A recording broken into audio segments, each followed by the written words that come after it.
Warning: the following video may contain mild language. Viewer discretion is advised. Mohawk College presents the network assignment.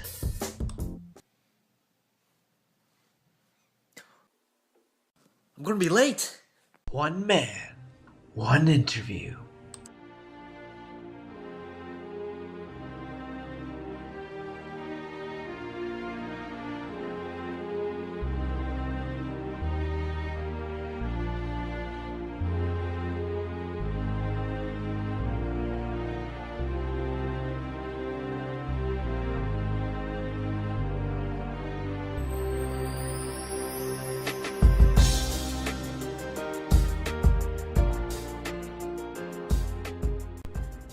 Will he make it?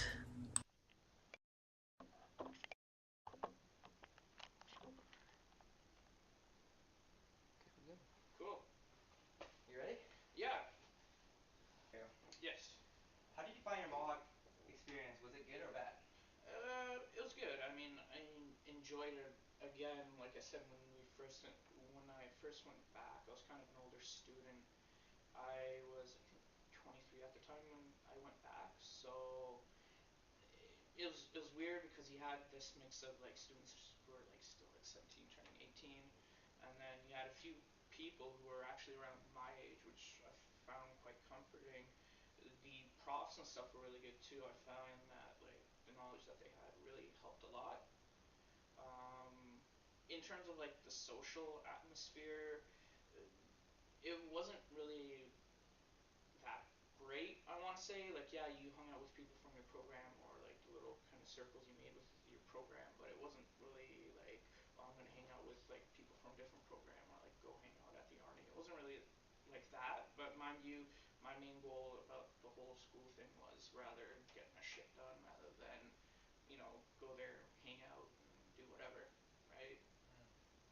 What factors made you decide to go creative rather than business? No, it's a good question for the simple fact that in the first year I was kind of like stuck at a fork in the road. I kind of wanted to do both, but I'm happy I decided to go creative. And I guess what made me decide to go creative was you'll kind of realize it once you're more in the business. Is I found out that I would be more good for sales rather than account management. With the account management, it's like you're the middleman between the agency and the client, and you kind of have to play on both teams and kind of find that happy medium. Downside of that is you're taking bullshit from both sides, right? You're going to take flack from your creative team or you're going to take flack from your client. So you got to be a good kind of juggler. The other thing too is you got to be really well organized and kind of know everything that's going on. Like there are roles kind of like project management where okay they oversee the entire project, but when you're down to account services, it's like if a creative has a question for you, you're going to want to get back to them pretty quick with it or get the resources that he needs to get the job done. Vice versa with the client as well, right? But me personally, I found out that even though I can do that, I'm not really cut out for that. I'm a bit more scattered than organized, and I kind of like, yeah, I kind of like, I knew creative was for me just for the simple fact that like I could see myself, I could be a bit lazier and stuff, and get by. Okay. If that makes sense. Yeah, yeah, makes sense. And the second part of this question was that did you have any hobbies that may have reinforced this decision, such as photography, art clubs?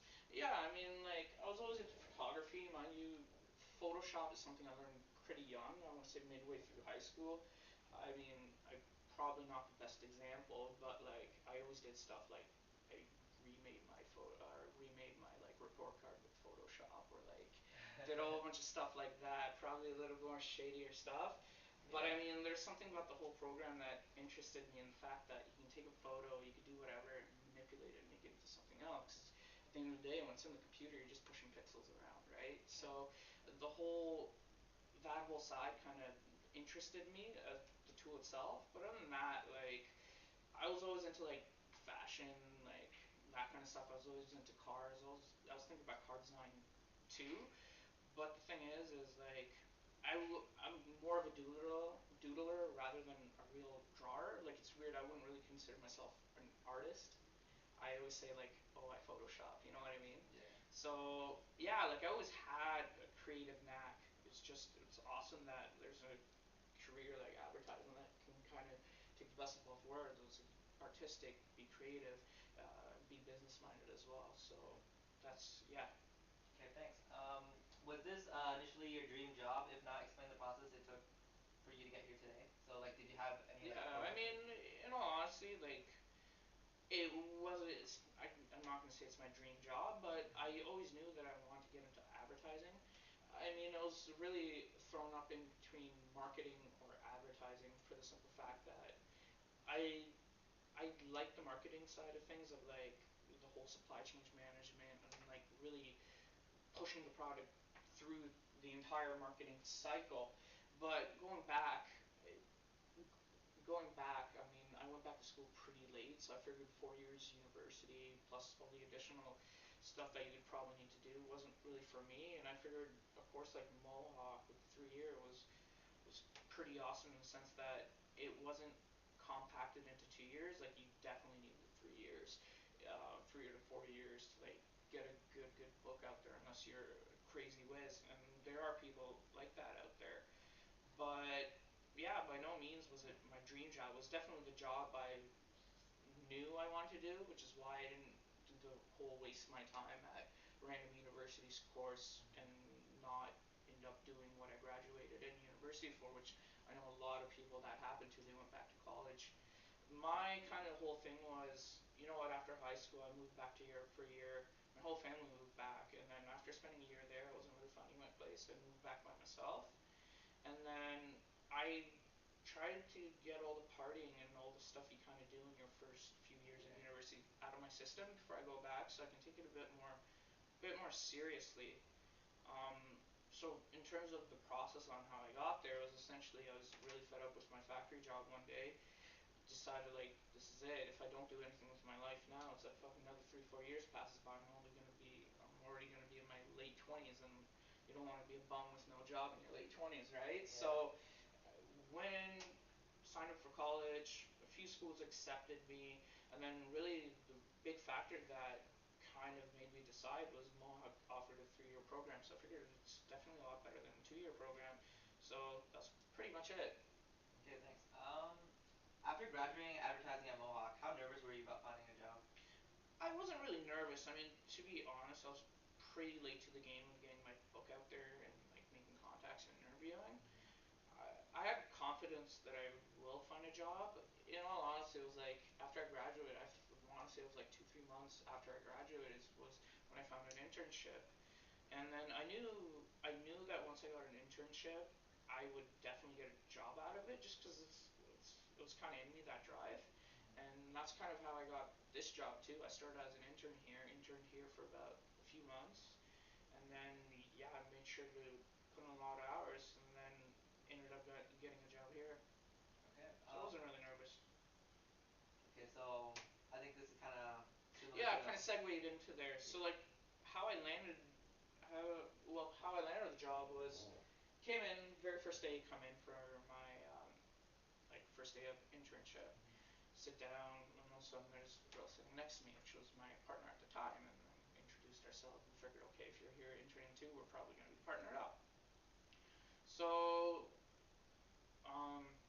came in, sat down, and like it's weird because at an agency, I think a lot of people forget that a lot of times people are interns and haven't done this before, so they kind of plopped us down at our desk and like we're just whispering at each other, like, okay, now what? And it wasn't until like Yeah. later on midday that people came back to us with, oh, by the way, you know what I mean? Let us show you around. So I want to say we were on contract. They kept extending our internship contracts. I mean, the good thing about it was all paid, so we're getting paid hourly.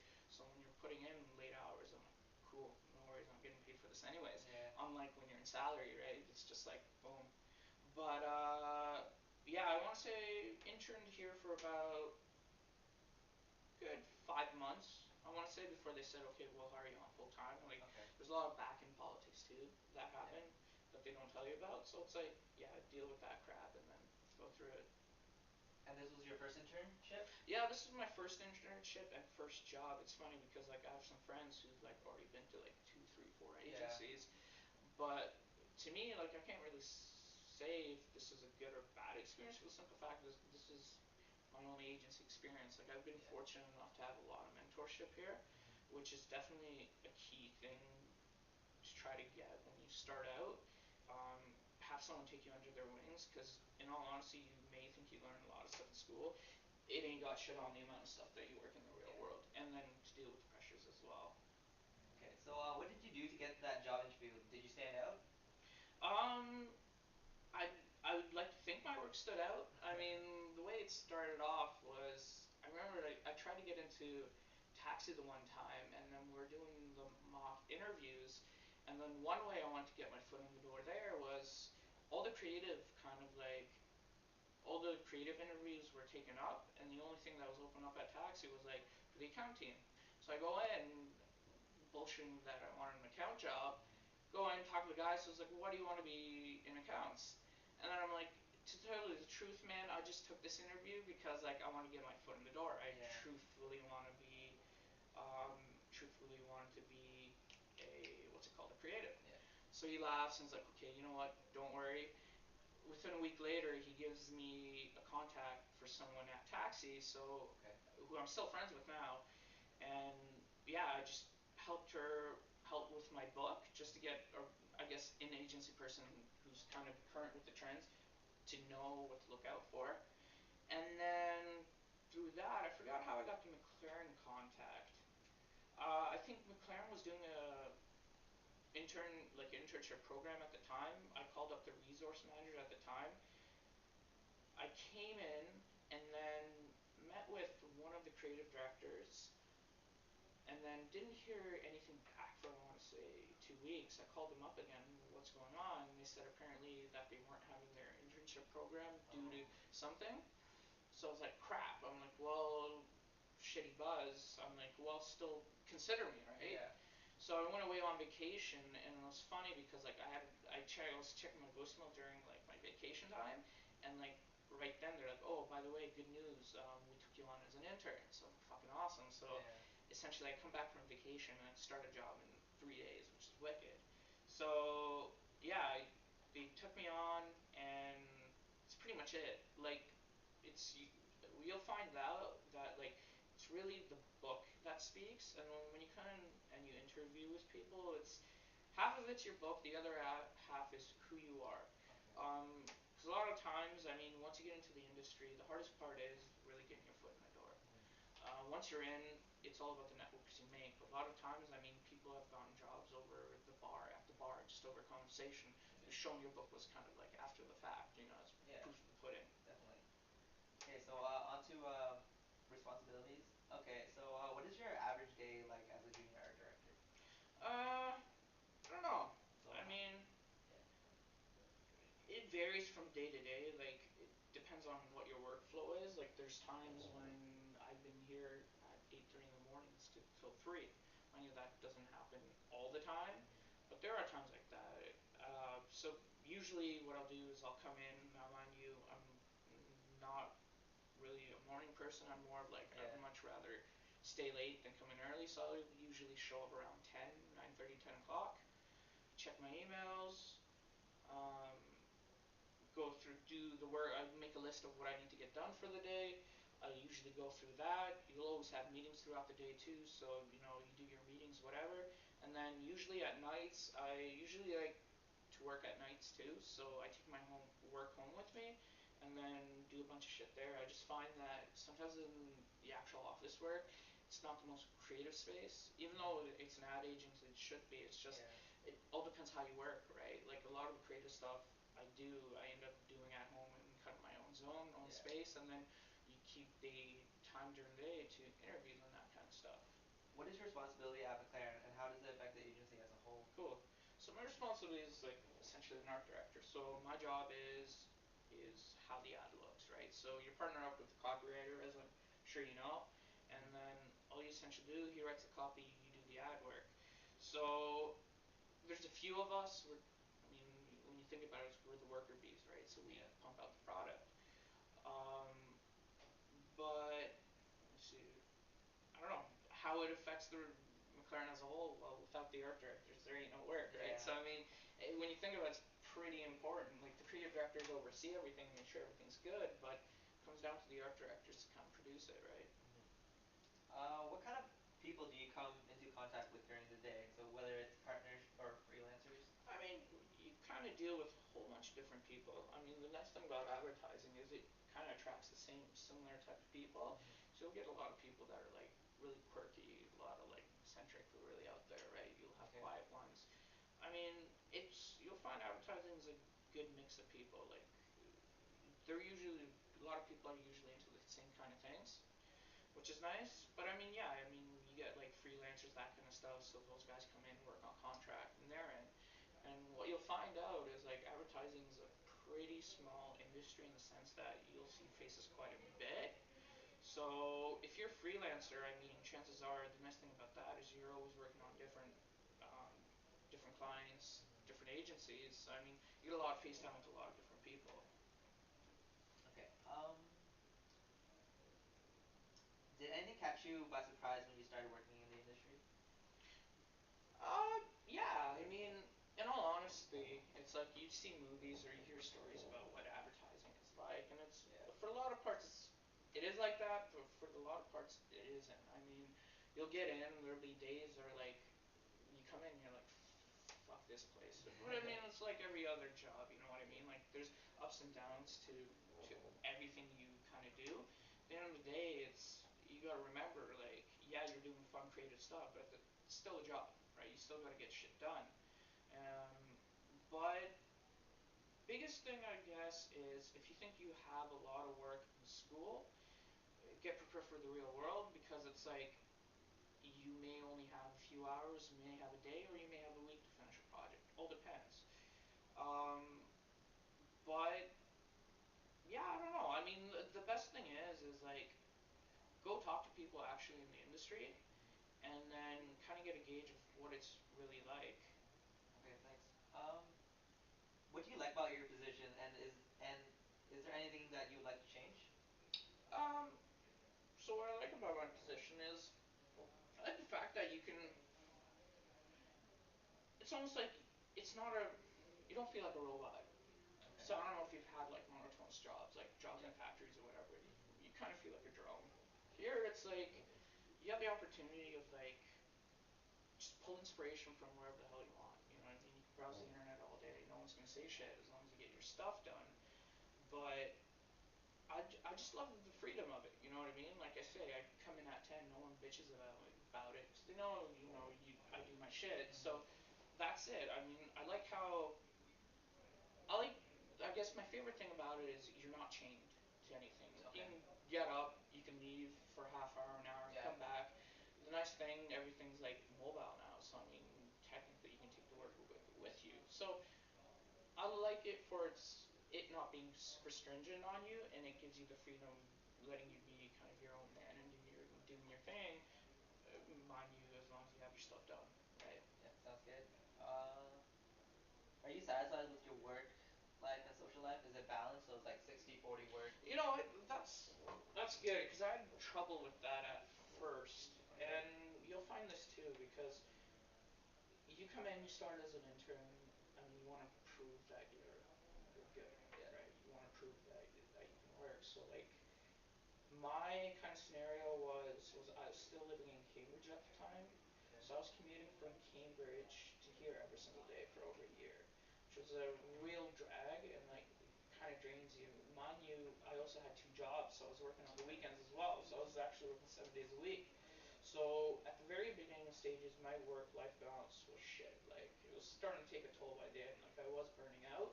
It was mostly work, work, work. Like I want to say it was like an 80-20 split, like 80% 80-20. work and Wow.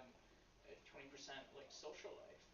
But I mean, you know what? The one thing is like once you start working in the industry, you start figuring out how the whole workflow goes. That obviously changes. Like now, it's a good split. I want to say like it's funny because I go out more during the weeks than I do on weekends now. Like I was out last night.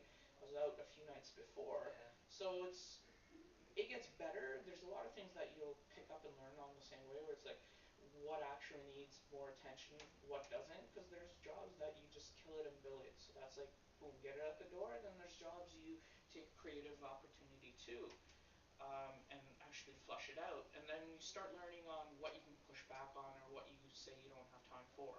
So it's a lot better now. I would put it down to almost like the 60-40, but it all depends who you are. I like always working, so like I'll take the work home with me. Yeah. I'll work on the weekends. Like to me, it's not when it gets done. It's that it gets done. Yeah. Okay.